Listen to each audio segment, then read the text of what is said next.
The DickHeads are presented in color.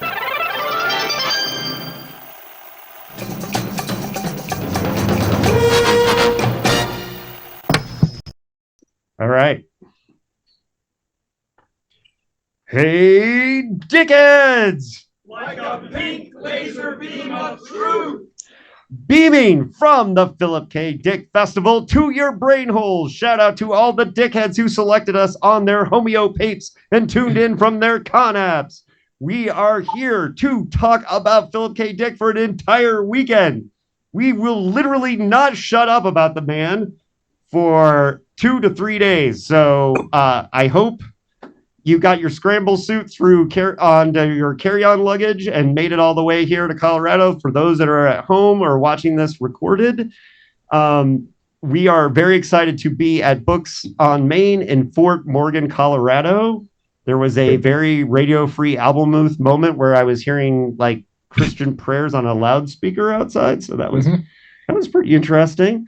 But I'm David Agronoff. I am the longtime host of the DickHeads podcast. I'm the author of The Last Night to Kill Nazis and People's Park. If you're in the room, those books are back there. You can buy them, and that's the last time I'm going to talk about them. My co-host, David Harlan Wilson, is here in the house and moderating the chat at home, our third dickhead, Langhorne J. Tweed. So we're very excited to have two special DickHeads guests, including returning to the DickHeads podcast. He helped us to understand PKD's Ubik. Stephen Graham Jones is an experimental and horror fiction author who teaches English here at the University of Colorado. He is the New York Times best-selling author of 30 books. My personal favorites include Mongrels, and I would say the very Dickian, Mapping the Interior. It is a tale of a ghostly father, after all. And The Only Good Indian. He is the winner of the Locust, Shirley Jackson, and 4-time winner of the Bram Stoker Award. 4 times. Save some Stoker Awards for the rest of us, buddy. And The Only Good Indian not only won the Jackson and the Stoker, but let's not forget it won the LA Times Ray Bradbury Award. Pretty good, pretty big there, Stephen Graham Jones. That's all great. That's cool. He won all those awards. But the reason why we want to talk to him tonight is because he's a dickhead. So, welcome, Stephen Graham Jones. Thank you for having me. Mr. Wilson, you're going to intro. Oh, goodness. Same with mine's going to be a little bit. It was very polished. I'm going to be far less polished, and I'm going to kind of walk you through my experience with Jonathan's work as I experienced it, starting with his first novel to kind of introduce him and plug his books, and ideally not let my ego sort of with my own stuff trickle into it. We'll see how it works out, and I think it'll be okay. My first exposure to Jonathan Lethem was in graduate school, and it was with his first book. But years after he published it, this was in 1994. I believe, Frank, did you mention this today? Somebody did. Gone with Occasional Music, 1994, correct? That was my introduction to your work. Fittingly, that was your first book. And I remember being at a bookstore, and that was right next to, I always make it, even to this day, I look for Kafka books, new translations, and that was, I'd like to say Philip K. Dick was there too. We could say that just for the sake of discussion. But I was looking for Kafka books, and that was right there next to it, and that was my entryway into his group. Thereafter, Jonathan incited a certain amount of anxiety in me when he published this book from Soft Skull Press on They Live. What year was that? Do you recall?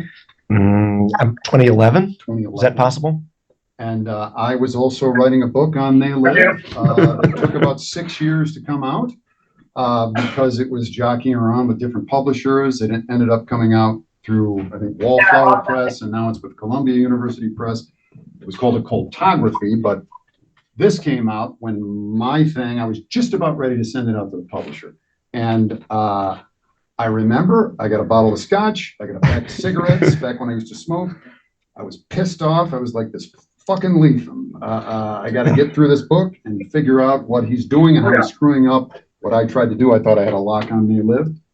Turns out we were doing things sufficiently differently from one another, but at the same time, kind of in line.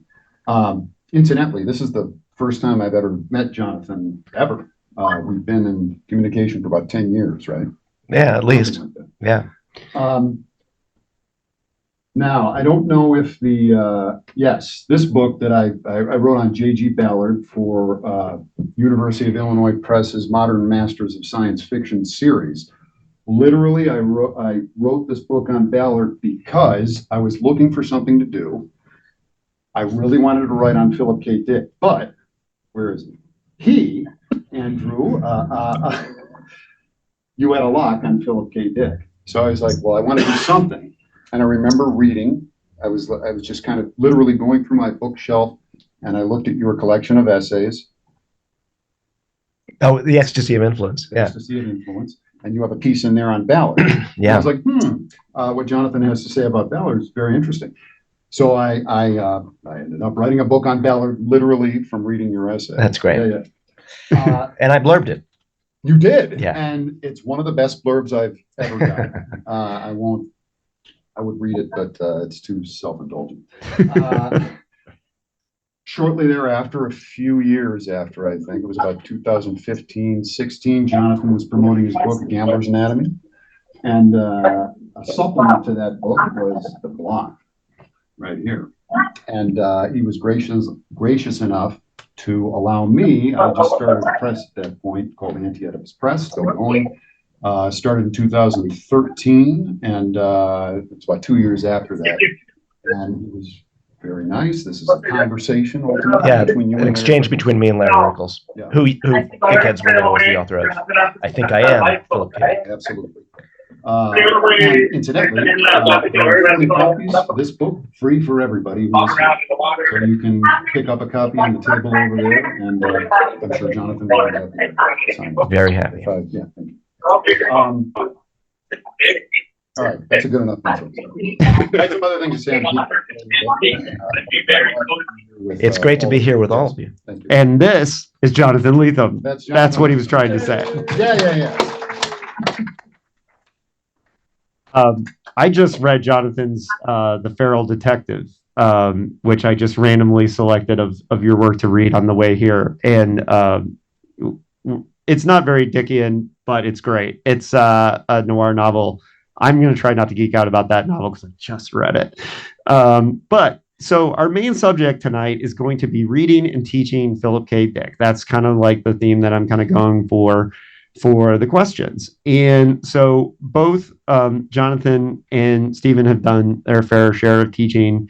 And basically, I see my mission through the podcast to I see it as teaching too.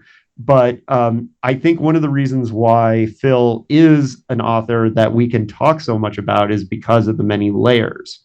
But before we get into the reading and teaching, we should get your Philip K. Dick origin story, starting with Stephen. I know your Philip K. Dick origin story because you've been on the podcast before. But why don't you tell the folks how you discovered PKD and what that first experience was like? Sure. Hopefully I tell it the same way. I don't remember what I told you. So I am 22 years old. I had just left undergrad with an English and philosophy degree. So far, it's the same. Okay, that's good. And I was headed to grad school, and I asked one of my writing professors, what do I need to go to grad school? And she gave me a list of 100 books. I read those books over the summer, just all the canonical junk. And so my head was swirling with all these books, and I get to school. At second week of class, I end up at a friend's house, his apartment, second floor, and his name is Keith Irwin. He's a programmer now, I believe. I was looking over his shoulder at something he was doing in a terminal window, I believe, and I saw Valis sit. Here it is, right here. I saw Valis sitting on his desk, and I said, "Hey, man, what's that?" And he said, you of all people I know would love this book. And so he let me take it home and read it, and he was completely right. I fell head over heels for that book, and over the course of the next probably 16 or 18 months, I read every PKD I could get my hands on. I didn't burn through absolutely everything. You get kind of back into the early stuff, and you realize you're walking slow, But I was hooked, and I've been hooked ever since. This week, just to get my head back in the right space, I reread 3 novels. What did I read? I read Galactic Pot Healer, Ubik, and what was the other one? Oh, Clans of the Alpine Moon. Yeah. And tried to read Crap Artist, which I've tried about 6 times, and I did not make it. I never make it through Confessions of a Crap Artist, man. Jonathan, where did you first discover PKD? Well, so I'm 13 years old, and my friend Carl Rusnak, with whom I read Marvel Comics voraciously, and we were both kind of wandering into science fiction. I was working off my mother's old copies of Ray Bradbury and Asimov, and he was into Roger Zelazny, and his dad, Charlie Rusnak, bought The Golden Man and the collection that Mark Hurst edited, The Golden Man and A Scanner Darkly, which was hot off the presses at that moment in paperback, and kind of threw them at us. And Carl didn't groove to them, but I kind of did. I took them home, and those were my entry points. But the next thing that happened was that Ubik fell into my hands, and that was really the galvanizing. I have this theory actually that there's one to acclimate, and then whatever second Philip K. Dick novel you read ends up as your favorite, unless it's one of the really misguided ones. But Ubik will just forever be the talisman for me. And that was in that, I wish I had it to wave around, that beautiful black paperback with they all have spray cans, but that has the best science fiction writer in the galaxy quote from Rolling Stone, Paul Williams. And there were editions at that point that corresponded to that, of Maze of Death and Stigmata, and I think there was a 4th one that they did in that run. And because those were new and fresh on the shelves in those editions, those were the next books I read. So I went straight into the psychedelic, death-oriented Philip K. Dick with Stigmata and Maze of Death after Ubik, and then worked my way backwards and forwards. And it became an obsession. Of course, I could tell stories all day, and I kind of hope you'll get me to tell some more stories, but I'll do a cut forward, a Martian time slip, and say, what would it have been only 5 years later? But of course, the distance between being 14 years old and being, 19 or 20, I ran away from college to Berkeley and introduced myself to Paul Williams, basically, and became adjacent to the estate.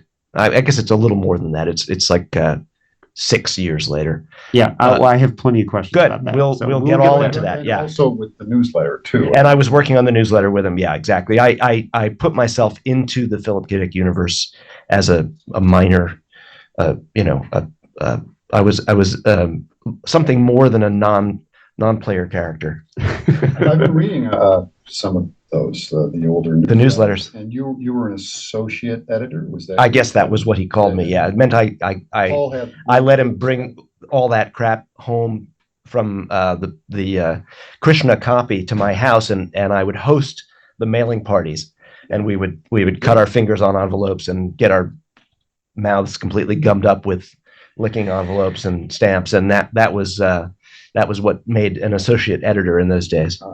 Licking lots of stamps. Yeah. If you were a subscriber, you have my saliva in your collection.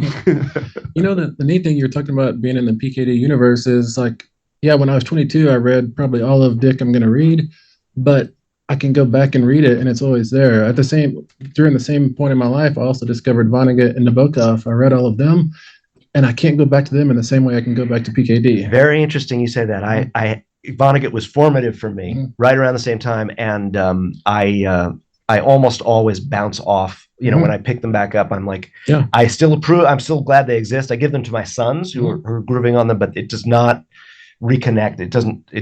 The circuitry doesn't light back up for me. What particular novels of Vonnegut, like Breakfast of Champions? I liked them all, really. Player Piano. I even liked Galapagos. Like Player piano? I am a Cat's Cradle man. Oh, I also think Mother Night is a really Yeah. underrated. Yeah.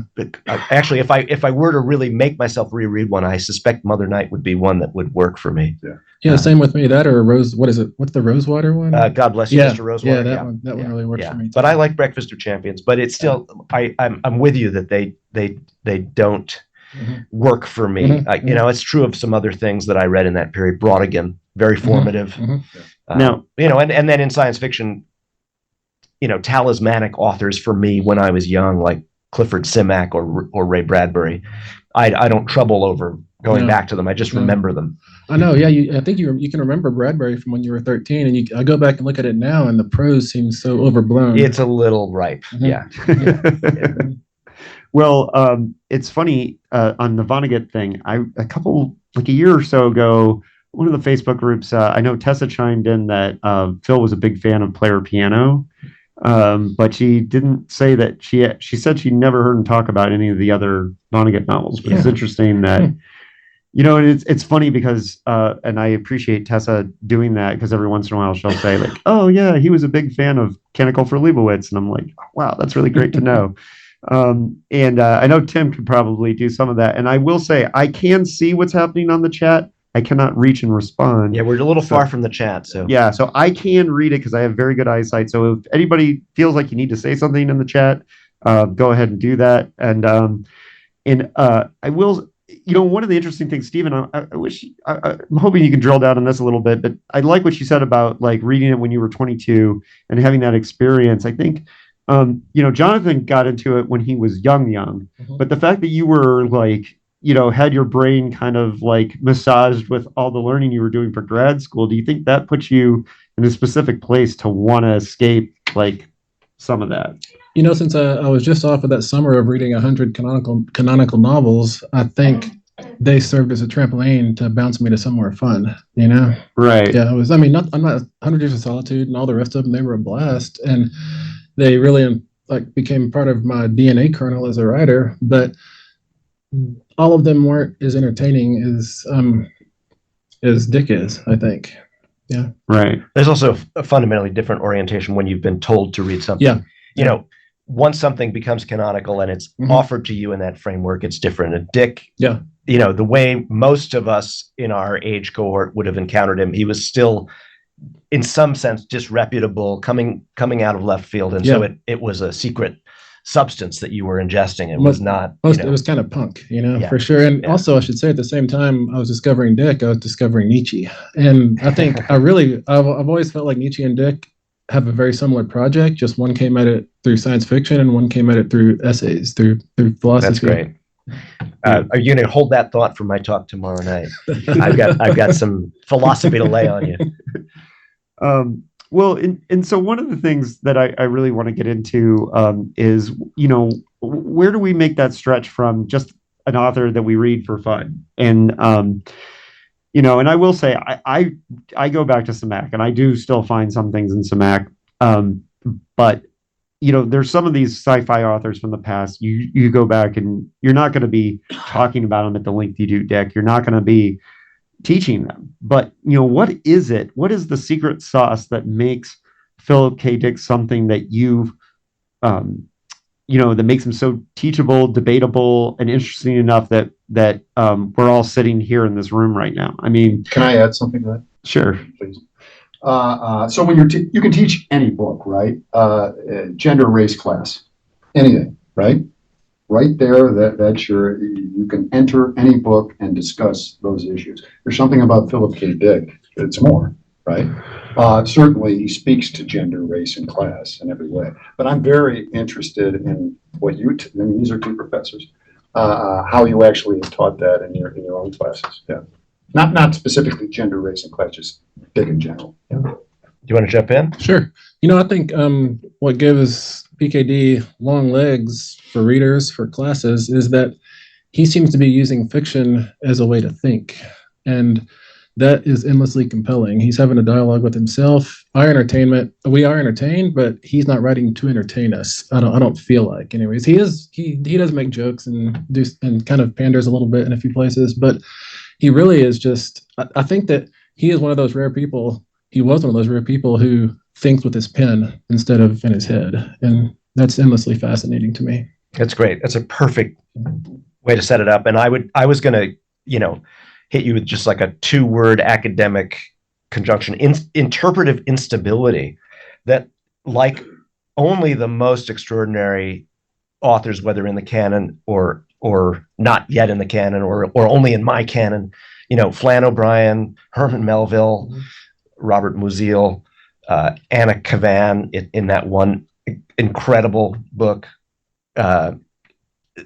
You can't make the mercury stay put under your finger. It's transforming because it's a living experiment in understanding the universe. And he's there on the outer edge of his own anxieties, apprehensions, suspicions, and also desires and delights every time he writes. And so that it creates a kind of dynamic quality that won't sit still. And so you're continuously you're immediately inside a working, thinking model of the universe that is by definition incomplete.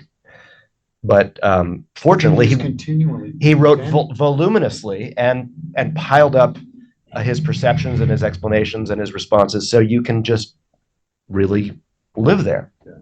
Yeah, like his like ontological investigations, his metaphysical pondering, they're fun to engage at kind of a surface level. I mean, you can also dismiss them. What I get from PKD more than his cerebral stuff is sincerity. I think he actually feels like he's going to solve something on the page. Yeah, that's great. That's right. Yeah. And that he hasn't already solved it before he's writing. He's never just laying out the gospel. Yeah. How do your students take to Bill at your respective institutions? I've like it? The one I've tried to teach is Valis, and that's because that's where I started. They haven't connected with it as deeply as I do. So I've actually taught PKD very only in a few different oblique circumstances. It's not one of my primary offerings on a syllabus, but the most striking experience I had was I did a course that was novels of paranoia and conspiracy, and I taught Conrad's The Secret Agent, Pynchon's Crying of Lot 49, and I'm trying to remember what the fourth was. I had a really good four book sequence. It wasn't DeLillo. I felt like I was going there with Pynchon instead in terms of that mindset. Although I preferred DeLillo personally to Pynchon. I'm more interested in him. But I know what it was. G.K. Chesterton, The Man Who Was Thursday. That was my fourth one. D, closer to the microphone, by the way. And then the Philip K. Dick novel I put in that sequence was Ubik. And I thought the students, this was at Columbia University in the MFA program, and I thought that the students were going to kind of snob out on me about prose and about, just genre anxiety that they might have inherited from their other professors, and that they were going to love Pynchon and they were going to, feel ennobled reading Conrad and having an entrance into Conrad who's pretty forbidding. But the two books they really loved were the Chesterton and the Philip K. Dick. And I think Chesterton's a writer like Dick who is alive in his. I love that you talked about the sincerity, because he's out on a conceptual and ontological quest, but he's also experiencing it as if he's one of the characters. And I think they felt both Conrad and Pynchon were sitting back and just kind of belaboring some idea, and that Dick and Chesterton were with them in the reading experience. Sort of, with Chesterton, isn't there, especially The Man Who Was Thursday, there's a sort of a noir aesthetic there too, right? Yeah.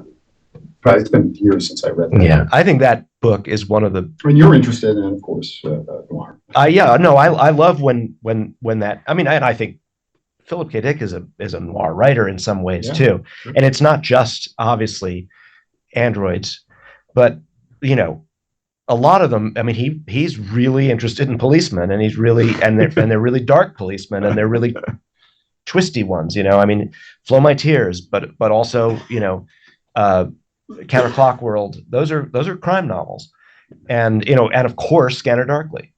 My favorite cop scene is the Divine Invasion when he talks the cop that pulls him over into not believing in reality. Is probably my favorite cop scene. But Stephen, okay, so when you do a podcast and you interview like authors who you respect, a lot of times when you go back and listen to the episodes, you just kick yourself that you didn't drill down on something. There was something Stephen brought up on our Ubik episode when he was on, and I didn't drill down on it. It's been killing me for 4 years, Stephen. So I'm going to ask you to go deeper on this. But you mentioned in the podcast that you had Octavia Butler to one of your classes to speak to your students, and that she argued with you that Philip K. Dick was not science fiction. Now, we talked about it a little bit, and you said it was really fun. But can you tell us more about the experience of having Octavia Butler in your class, your students, and how Philip K. Dick got into the conversation? Because that's interesting too. It's cool you asked this, because when I was leaving the house to drive out here, I had a Octavia Butler shirt on, and I was halfway at the door. My wife said, "You're wearing that?" And I said, "Yes." And she said, "It doesn't match your pants. It's a different shade of gray." And for me, there's like 4 colors, like gray is a big family, but she tells me that they don't match. So I had to go back and put a black shirt on. I was quite bummed about that. But yeah, back in 02, I think it was, could have been 03. I don't know. When did she die? She died like 03 or 04, right? It was shortly after. Yeah. It must have been 02. She was on campus doing some sort of visit, and she wanted to talk to a writing class, and I was teaching a workshop at the time, an undergrad workshop. So it was a 50-minute class, and her and I walk in right when it starts, sit in our chairs up front, and somehow I think I probably brought up PKD just because I always do. And and she said, he's fun, but he's not a science fiction writer. And I said, what? And she said, yeah, he does science fantasy, not science fiction. And so instead of the students getting to engage with Octavia Butler for the next 45 minutes, Octavia Butler and I argued about whether Philip K. Dick was science fiction. And I should have just like ducked my head and said, okay, because she's Octavia Butler, but I couldn't let it go. And her argument was that Dick was not interested in extensions of existing technology, and that was her threshold for qualifying as science fiction. She said he'll have somebody open up a Coptic jar and a green mist comes out and they go back in time, and that's not technology. And I mean, yeah, I think she is right, but Did she perceive herself as like Kipling, for instance? That's science fantasy, well, according to her definition, right? I didn't push her on that. It seemed like an awkward thing to do. But I do regret that I didn't let my class talk to her. We had read Bloodchild for like 2 weeks straight, getting ready to talk to her, and suddenly I'm just arguing with her. Well, can you guys imagine, like, for me, that every time when I was editing that podcast, and I was like, oh my God, those lucky students who did not give a shit that they were in a room with Stephen Graham Jones and Octavia Butler talking. And what a rare opportunity. And I'm sure at least many of them did not realize how cool that was. So fuck you people back in the past. That were Stephen's students at the time.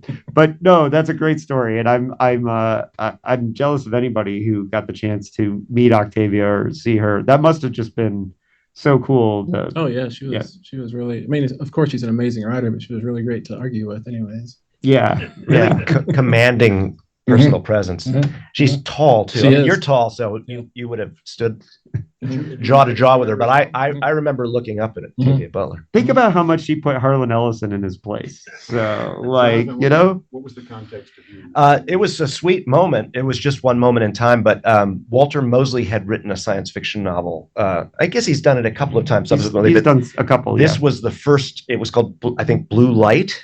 That might be the title. It was the first time he'd broken with his reputation as a crime novelist, and he'd barely written any books that weren't, with that Rollins detective. So his publisher felt he was out on a limb, but he's a very iconoclastic personality and does what he wants to do. And he said, well, I've written this real science, they kept saying, well, we're going to market it as just a novel. And he was like, no, it's a science fiction novel. And I want to do an event. And he arranged this kind of, I think it was at the New School in Manhattan, some big stage in Manhattan. And he pulled me and Octavia Butler in to read with him for the debut of the book because he wanted a science fiction context. And that was the one he wanted. It was just lucky for me. I was like, I was reading, but I was also fly on the wall, just enjoying the majesty in the room with me there. Mm-hmm. Yeah. Shout out to Octavia Butler. So, great writer. And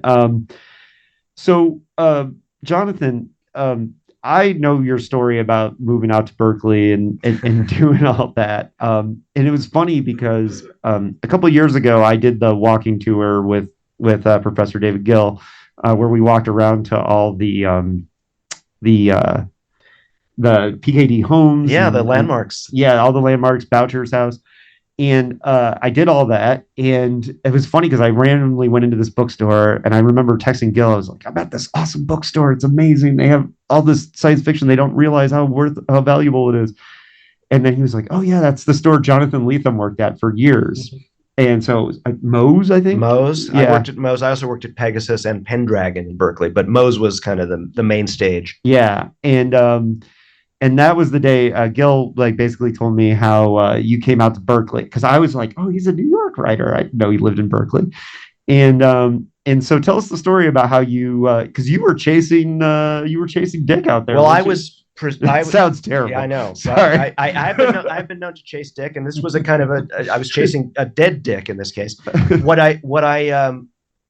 happened was, so I was at college. You knew it was coming. I was a class of '82. I left New York City for college in Vermont, and Philip K. Dick was my favorite writer, and I was pretty sure I wasn't really that interested in being a college student. I wanted to go and just place myself at his feet at wherever he was and say, I want to write like you. And I had begun a novel that was a raw imitation. It was not Gone with Occasional Music. It was a book that preceded that, called Apes in the Plan. It was titled out of a line from Devo. God made man and he used the monkey to do it. Apes in the Plan, and we're all here to prove it. But Apes in the Plan was about as bad as like a blurry photocopy of Friends from Frolics 8. It was not destined for greatness. How many novels I'm reading. That's what I want to know. How many novels did you? Because every author writes, novels. Really, just one. I wrote a 125-page manuscript that I called a novel when I was 15, but I don't really count that. Hey, it was Apes in the Plan, and then it was Gone with Occasional Music. If it makes you feel better, Jonathan, I'm going to be reading from Earthshaker tomorrow during my talk. All right, well. So we should ask Stephen too. What's that? How many novels before your first? My first novel I wrote was my first novel that got published. Oh, really? At my dissertation defense, which was my first novel. Instead of asking me questions, the professor said, I want to publish this. That's nice. Did you do a creative writing? Oh, okay. That's cool. great. Was that Demon Theory? No, that was Demon Theory 6 years later. This was The Fast Red Road. It's when I was trying to be Thomas Pynchon. So okay. Now I want to read that one. Yeah. I want to look at that. So anyway, so I get to campus, and I'm like, I'm not sure I'm into this. I think I should go to California and find Philip K. Dick. I've never been west of Nebraska. In my mind, for some reason, I didn't really understand how California worked or was structured. And even though I read Valis, I had him placed still, because of the gravity of all those Berkeley and Marin images, I had him placed psychically in the Bay Area. And I imagined myself going there. But this is also a kind of an echo, a semi-conscious echo of the Beat Generation script. It's drop out of college in New York, get on the highway and get to the Bay Area, get to San Francisco. I was a kid who was very, I haunted used bookstores, not new bookstores. My parents were hippies, and I was reading their books. I was not contemporary. I was still into, Brautigan, Vonnegut, Pynchon, and Kerouac, Corso, Burroughs. That was my image of what was exciting. And so in a way, I wanted to time travel back and find Dick in Berkeley. So I just didn't really let myself understand that to seek him out would mean to go to, Orange County. And anyway, then he died. I didn't read the New York Times very often, but for some reason I actually opened the newspaper and found the obituary. Oof. Otherwise, I might not have even known for a while. This wasn't, you forget what it's like back then. Somebody you were interested in could die and no internet, you wouldn't know. And obviously my heart sank for 100 different reasons, but one reason was very selfish, was I didn't have this project of I'm going to run away and go place myself before him. And I think, Tim is on the Zoom with us. I think in some ways Valis, but also in a weird way, Scanner Darkly, it gave me the sense that this was a guy that younger guys could come and hang out with at his house. Yeah. I was like, Yeah, Tim, I sort of believed, Tim's shaking his head. I sort of believed that he would let me come in and hang out. I don't know why I was so certain of this, but I think it was really absorbing the image of the young men who he bantered with and tolerated in these other books. And it reminded me of, hippie milieus that my parents had exposed me to. So I was like, I'm the kind of guy who could go be in that house. I think it could work. The newsletter started. You'd have fit in real well. It started almost immediately. Well, Paul got this notice into those Blue Jay editions that said there will be Philip K. Dick is dead, but there will be a society for those of us who love him, and write to this P.O. box in Glen Ellen. And so it was right there. It was instantly available. And it was Hartwell, of course, David Hartwell, who was enabling this. And I also was onto that right away. So I wrote to Paul immediately. Now, the weird thing is, it's part of the story I always forget because it's sort of embarrassing, is it's funny, you said you can't read Confessions of a Crap Artist. I had this idea that Confessions of a Crap Artist would make a really good movie, which actually it sort of did later on. The French Willy Barjo is solid. And I wrote to Paul, but it's like I needed a pretext. Instead of saying, I want to just come be around you now because you're my talismanic substitute for my dead secret father figure. I had to have a pretext. So I said, I'd like to inquire about the screen rights to Confessions of a Crap Artist, putting on my fake grown-up hat. And Paul wrote back very solicitously and politely, as I learned very soon he would do with anyone with any kind of inquiry, no matter how wrong-headed or whatever. He always was like, yes, come closer. Let's figure this out. He said, well, this is, and I could tell he knew that I knew nothing about, however old I was, I knew nothing about making a film, and I was writing from a college address in Vermont. It's a ridiculous. And these are old school letters. Overture. It's just a mail and a stamp. Yeah, absolutely. Yeah. But that was the first letter I wrote to Paul in Glen Ellen. But anyway, shortly thereafter, I'm making a long story long. We're here to listen to you, man. I dropped out of college, and I literally hitchhiked across the country, enacting the full script, thumbing my way across Wyoming and Utah and Nevada. Insane choice to make. By the time I did it in the mid 80s, it was not done anymore. I got all kinds. I could tell you some really crazy hitchhiking stories from that trip. Got to San Francisco, and within a year, I had found Paul personally and buttonholed him. When I found him, it was at a science fiction convention called Circon 1, held in the Claremont Hotel at the juncture of Berkeley and Oakland, up the hill on Ashby Avenue. And he was wearing a Meat Puppets t-shirt. And this was a very fabulous convention because Delaney was there and Terry Carr was there and all the cyberpunks who were just publishing. Gibson and Sterling, Karen Joy Fowler as a young woman was there. Rudy Rucker was there. John Shirley. There was so much going on. Circon 1 must have been 85. Okay. I think that's right. And I actually said, Paul Williams, hi, we have to talk. And I love the Meat Puppets, and I wrote you a letter once, and he remembered the letter. And I got him to walk out of the Claremont Hotel with me. That's the sort of person he was. Or he just recognized that I was going to be useful to him. I was going to be that associate editor, right? He saw you were strong in the force. We walked down the hill, down Ashby Avenue. I still remember it like it was yesterday, and bonded totally. And we're talking about rock and roll and Philip K. Dick, and I was, I'd found my mentor in a way that, of course, probably finding Phil himself in the last year of his life would have been very confusing and maybe even upsetting, and almost guaranteed to be a very incomplete kind of encounter. Paul became my tutor and writing mentor, as well as one of my dearest friends. And I have a lot of Paul Williams stories. That's going to be for like the bar later on. I have some really good Paul Williams stories. Or a future episode. Of Or the another DickHeads episode. podcast. We could do just a remembering Paul thing. Absolutely. And so, and in fact, write it down. Those nights where we dragged home a box of photocopied and stapled PKDS newsletters to my house, because I always volunteered my apartment in Berkeley, which was 3 blocks from the Francisco Street house where Phil wrote his early stuff, and I was writing my early stuff 3 blocks away. That's the one I had to touch. Yeah, that's the Magic House. I think that's the one. Yeah. And I've got some stories about the Francisco Street house too. But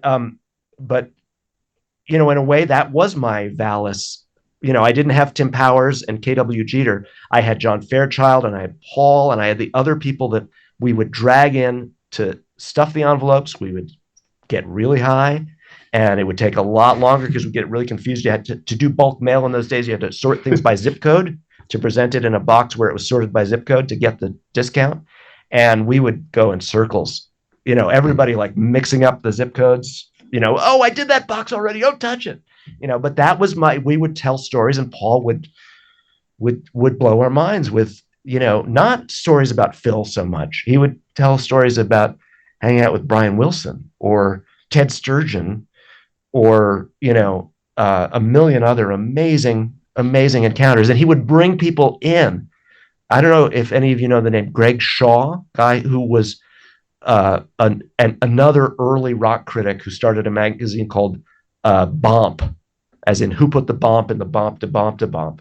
And this was, along with Crawdaddy, Greg Shaw was the Southern California version of Paul Williams. He'd created a newsletter, a zine really, that was about rock and roll, and it became a predecessor to Rolling Stone.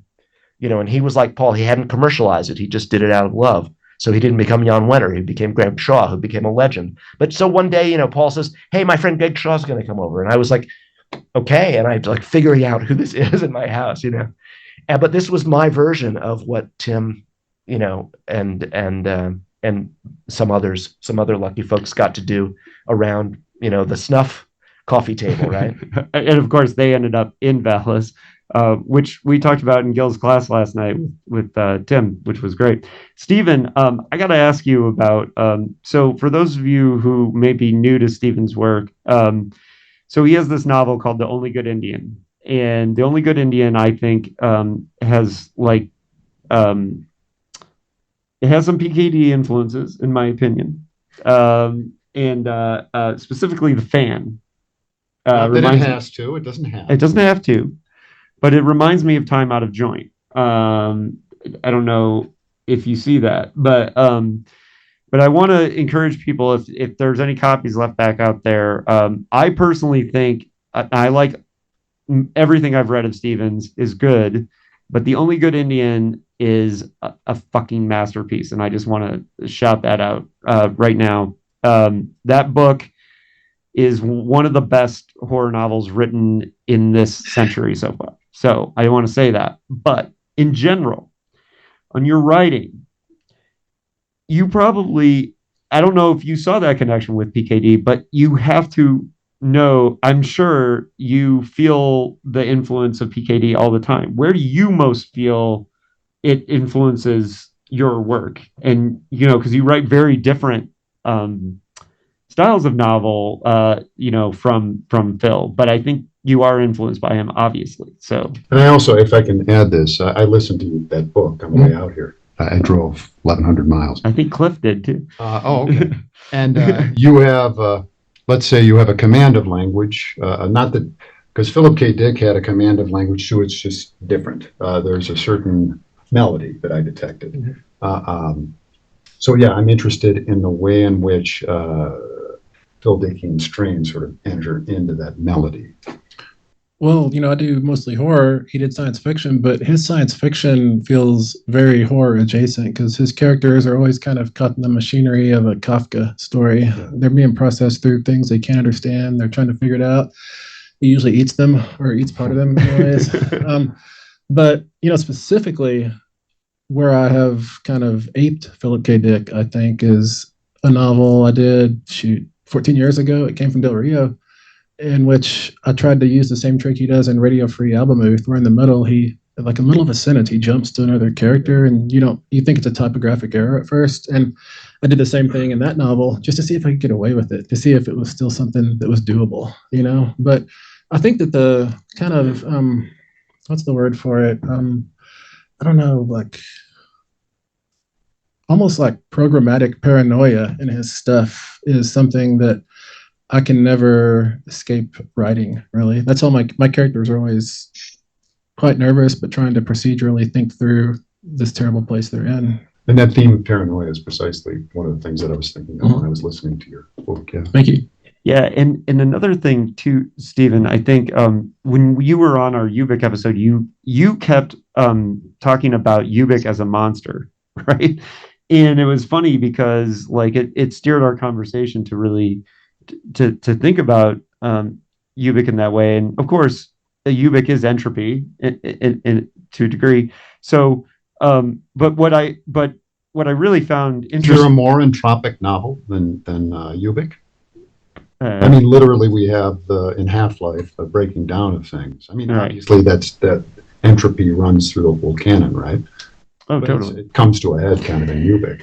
But I wondered if you could expand upon, or maybe I'm bringing up what you thought about it 4 years ago instead of what you thought about it this week. But I found that really fascinating that you immediately keyed into this idea of this entropy as being this a creeping monster that's kind of behind the characters.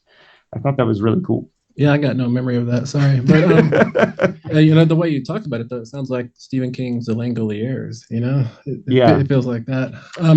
But this time Yeah. through Ubik, which is probably my fifth or sixth time. I mean, Jory's the obvious monster. Yeah. He's the Pac-Man eating up this world. Mm-hmm. And I'm wondering too, while we're on it, since you wrote it this week, and we've been a couple times, Galactic Pot Healer came up today, and I got laughed at recently for saying it was one of my top 5 PKD novels. It's one of my top 5 too. Yeah, Really? I don't know why that's a controversial opinion, but I'm wondering, Pot Healer, to me, like there's cosmic horror vibes in that one too. Is like one of the things. Oh, it's very H.P. Lovecraft. The sunken. Oh yeah, You think it was going the after glimming, that? the glimming. Yeah, the Yeah. Glimung is a Cthulhu. Yeah, it definitely is. Yeah, What I appreciate about Galactic Pot Healer though is so many of PKD's novels end. I think he didn't know how to end them exactly, so he would tell a joke at the end, and that feels like a ramp we launch off of. And Ubik doesn't do that, but definitely Cleanse the Alpha Moon and Pot Healer, which I read this week, they both do that. And if memory serves, a lot of his other novels do that as well. But the joke in Galactic Pot Healer is especially good because this guy is supposed to have reached this apotheosis of he makes his own pot instead of repairing a pot. And you're like, oh, he grew, but then he says it's a terrible pot. And I love that undercutting. That's just so productive, I think.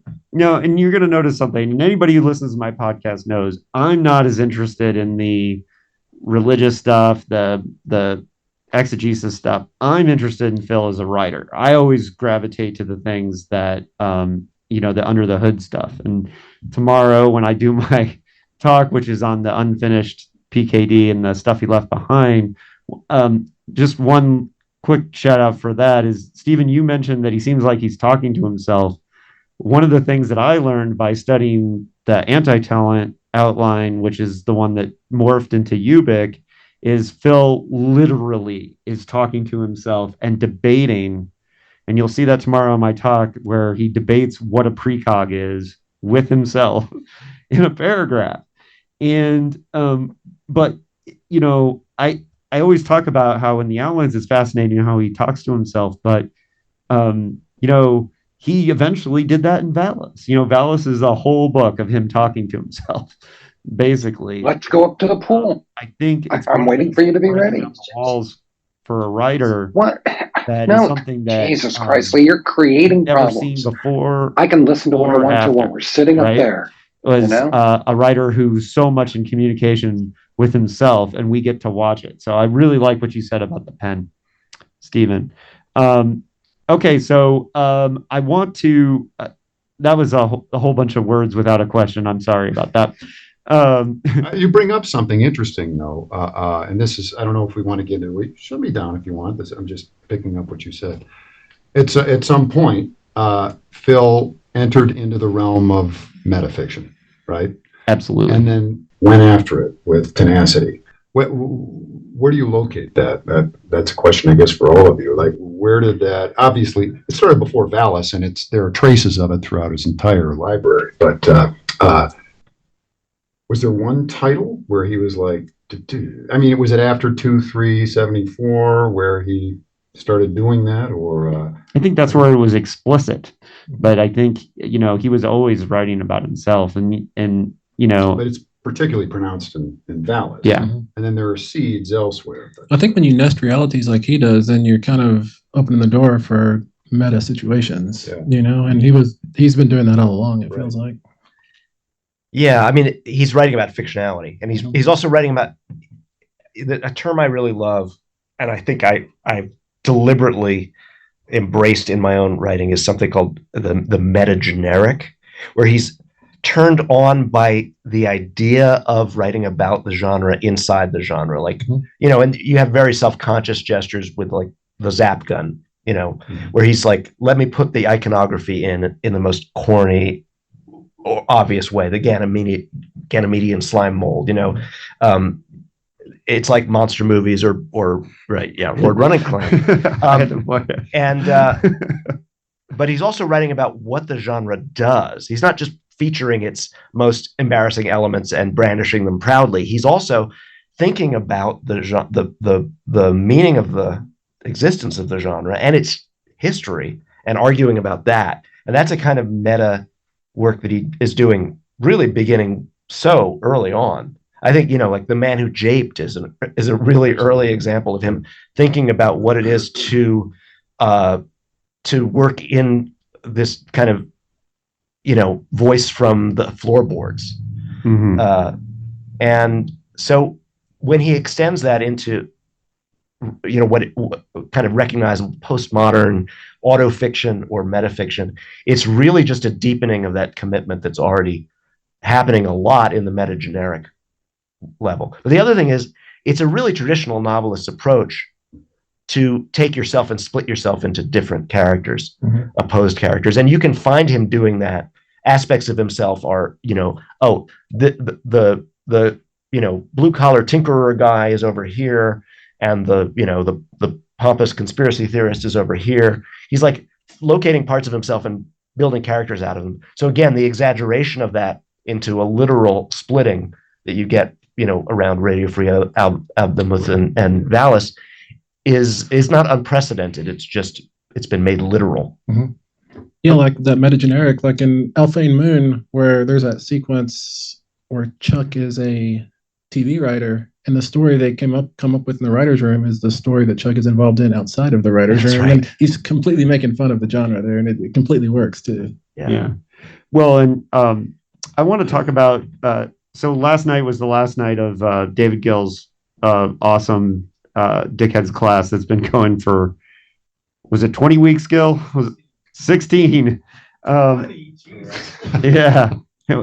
Well, hey, but the last episode was Tim Powers and Mayor Wilson, and they talked a lot last night about Phil's death. And this was a personal, because they were there at the hospital for a lot of this. And Mayor got kicked out, right? I just read her memoir. Yeah. And which she talked about in the class yesterday. Well, some of you were at the bar. Some of us were learning still. Sorry. But anyways, one of the things that was interesting was because Tim, and he's listening, so I feel weird saying this, but so one of the things that they were talking about was, Phil is a person to them, and Phil's not a person to us. Phil is a kind of mythological figure, writer, and so I always wonder about balancing these things. And Gil always reminds me, he'll always say to me, like, oh, I think Phil would like what you were doing because you focus on him as a writer, right? And I think Phil wanted to be seen as a writer and a successful writer, and to be remembered that way instead of the character and the Valis experience and all these things. And that's one of the reasons why I focus on Under the Hood, right? And I'm wondering if we could do, for a little bit of this conversation, talk about the things that we find are underrated about what Phil did as a creator of fiction. For me, it's the humor. And obviously the movies are like, thrillers and car chases and all that. But to me, one of the reasons why Scanner Darkly is such a miracle of a movie is it captured the humor and how funny Phil is. And to me, like, the first thing that, if somebody's like, oh, I want to write pink beam fiction, I want to write like Phil, I'm always like, well, make sure it's funny. Make sure it has your tongue in your cheek, right? I wonder, starting with Jonathan, what do you think are the things that are underrated that we need to be, as teachers of Phil's work, be highlighting the underrated parts? Well, first of all, I think you landed on a really great first example. I mean, it hides in plain sight. He's extraordinarily funny. It's not accidental. It's not just because he's an amusing person. He's creating brilliant comic mise en scène, situations that build in their absurdity and their perplexity for the characters. There's cringe comedy.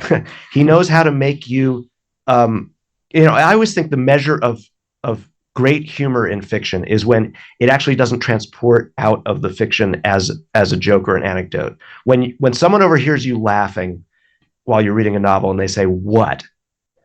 If it's a quip and you're like, "Here's the quip," you can give it to them. Well, good, it's a good quip. But if what you're forced to say is,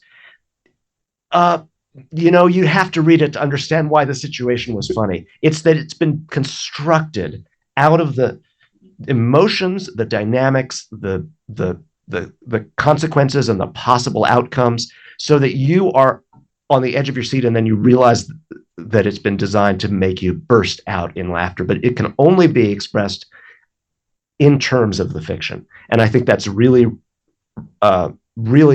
great way to look at his artistry, actually. But I would also say, this goes back in a way to the kind of study of the social systems he builds, the dynamics, not only among a group of characters, but among groups of characters. And this is an aspect of his fiction that I've been thinking about a lot, and you'll hear me talk about tomorrow in a very particular way. And I also think it's an aspect that's described very brilliantly in Kim Stanley Robinson's Little Red thesis. His study of Philip K. Dick really emphasizes this idea of character systems and the social illumination that he creates by making characters and groups of characters coexist and play off against each other. That's not a small accomplishment. That's a very, very deeply articulated craft accomplishment.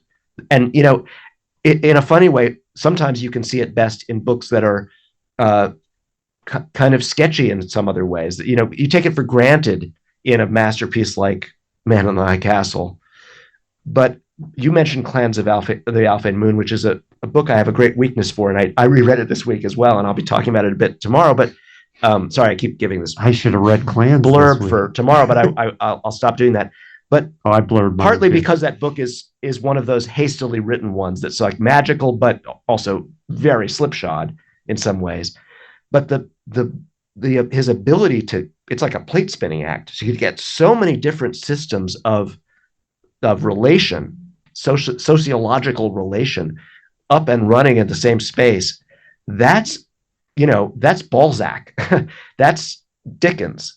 That comes actually from the most classically accomplished realists of social fiction, and he imports it in his own apparently slipshod, crazy science fictional way so brilliantly. I think that's a craft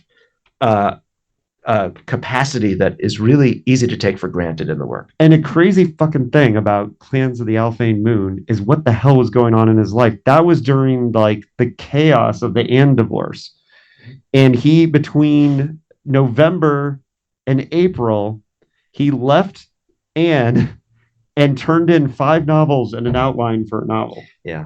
The things he accomplished between November and April and 64 is just, Jonathan and I were earlier talking about if there had been nothing else, just that 18 months. Yeah, it's crazy. Stephen. Yeah.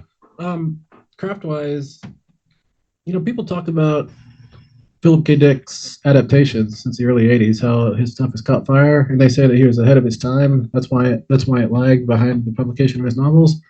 I don't necessarily think that's the case. I feel like his novels in narrative scope, not like cosmic scope, but in the scope of the story itself, actually cover as much distance as a novella covers, but he problematizes every single interaction of the character with the door they have to pay to get through. And just he problematizes every step of moving through the world such that these novella stories get pumped up to be novels. And all that problematization feels very much like a stage play to me. Like Alphane Moon feels like as you like it or something. That's great. And I think we can all learn something from that, because it's when you write a novel, it's like you're running through a room grabbing things to stuff into your book. I don't think he did that. I mean, he reached in his head to stuff things in his book for sure, but I feel like he had stories that were 95 pages, but when you put all the problematization in, then they become 215 pages, and they're completely satisfying. And I think in today's world, we, myself included, very much have gotten away from short and sweet novels.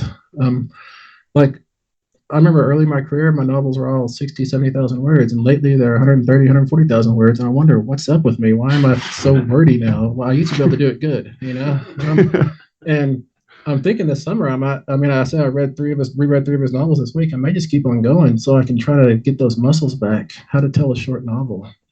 Well, and it's interesting as being, and look, I'm kind of propping up my book here on PKD, but writing about the formula and the formula letter that he wrote to Ron Goulart, he said at the beginning or at the end of the letter, like, this is how you get 55,000 words out of the typewriter. And it's funny because when I first started reading PKD, I thought he had no structure. I thought he was like writing from the seat of his pants, which he did sometimes, Man in the High Castle being an example.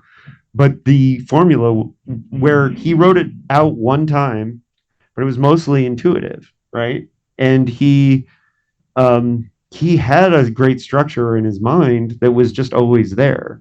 And that's why the first time I promoted my talk in Gil's class about the formula, Tim Powers immediately called it bullshit. And I was like, no, it's real. It's a real thing. And but Who knows better, Tim or you? Well, no, Tim has an argument for why he didn't believe that there was a formula. But the funny thing is that because he wrote one letter in 1965 to Ron Goulart that was lost for years and then later found, we now know one time he wrote down the formula. And once you read the formula and you murderboard the novels, 30 novels like I did, now I'm like a beautiful mind. I see the formula everywhere when I read it. And it's funny because, Gil's the same way. I see Gil and I all the time. We throw back like, oh, this is Mr. Taxpayer and this is the Stone Cipher character. We do this all the time now. It's always there in most of the books, even if sometimes he flips them. And it's crazy when you see it because like you think that there's no structure there, but it's there. Anyways, I'm sorry. I did do a whole lecture on this, so I'm going to shut up about it. Stephen, I want to ask you one other question too, and then we're going to wrap things up here soon, and then get to Gil's going to throw some trivia at us, probably from D. Harlan's seat. Yeah, you can. Yeah. Sure. So, Stephen, as a horror writer, and I consider myself one too, the reason why Three Stigmata speaks to me is because I firmly believe Three Stigmata is a horror novel as much as it's a science fiction novel. And, but throughout his career, Phil wrote some of the most horrific moments in fiction. I think Second Variety, for example, which I consider to be one of Phil's best stories, is extremely horrific. Where has PKD influenced your horror, you think? Or has he? I mean, when in the skull, he's holding his own skull. That's pretty horrific, I think. But like I was saying, it's just the paranoia for me. The paranoia and the trying to claw back to some semblance of stability or reality or something. Like with horror, you have a spike of something that unsettles the world, and the characters are just trying to fight back to whatever that status quo was. And that effort, that desperation. I'm not saying it. I necessarily get it from Philip K. Dick. I probably get it from everywhere from living in this world, but I think he definitely adds flavor to that anyways. And Stephen, I have the world's foremost expert on slasher movies sitting at this panel with me. If you were going to sit down and show Phil one slasher movie, what slasher movie would you watch with Phil? Cabin at the End of the World. Cabin at the End of the World. Because it's got some puppet masters. Yes. Mm-hmm. Oh, good answer. Yeah, I think you just posted that you watched. I said that's Cabin on the Hill. That's like Cabin at the End of the World is Paul Tremblay's title. Cabin in the Woods. Cabin in the Woods. Cabin in the Hill is that old martyr ballad. I'm getting all the cabins confused. Yes, that's a good one. All right, so let's some final thoughts from everybody, and then we'll turn over to Gil for trivia. There's gonna be trivia. There's gonna be trivia. Yeah. I don't know. And the crowd's gonna get involved. All right. I don't have. I had. Yeah, I'm good. So I'm just going to jump on that last thing. Don't you think he would have dug the film Us? It's a very California movie too. Twist in that movie felt like a Philip K. Dick twist to me. Mm-hmm, mm-hmm. Really, I totally agree. Nicely done. I will actually try to synthesize things here. He would like Lost Highway most. Of course. Yeah. I mean, we could talk about resonances with Lynch. Yeah. That's a huge. There's a lot of possibilities. Yeah, there. I'm sorry for interrupting. No, not at all. But it's a testimony to Philip K. Dick, I guess. You two are both very different writers, right? You can't get out of Brooklyn, right? The next book you're doing. I'm back to California, actually. Yeah. He's gonna do Motherless Berkeley. What's that? Motherless Berkeley. Right. Yeah. A sequel. But at the same time, it's interesting that Phil, and me too, I write sort of silly fiction in addition to other things. But he speaks whatever genre you tend to write in or where you find yourself, he finds his way in there, at least for the DickHeads, right? He's relevant to just about anything. It's interesting. I think there's very few authors. Once he gets in your blood, every time you cut yourself, he comes out, Oh.